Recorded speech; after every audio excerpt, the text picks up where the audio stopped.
Hello and welcome to Makula. My name is Rose and I'm the Senior Product Manager at Makula. Today, we're looking at how you can add new users to your account and set up their roles and permissions.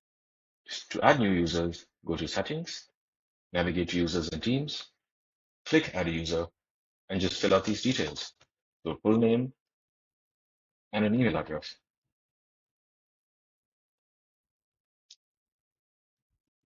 Once you're done, simply click Add a User. As soon as you do this, your team members get an email from Makula with a link to sign up. All they need to do is set up a password and log in.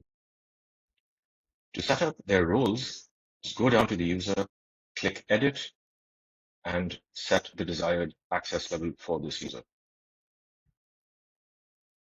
For more information on what permissions role has, you can always go to Help Center and search for roles and permissions.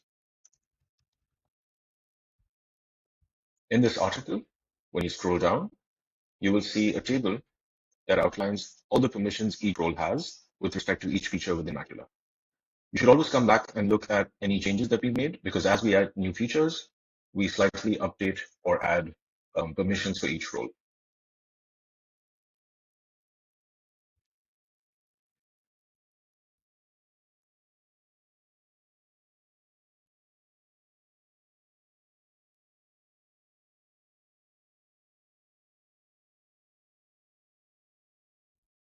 If there's anything else that you're looking for help on, feel free to check out our other videos. Thank you.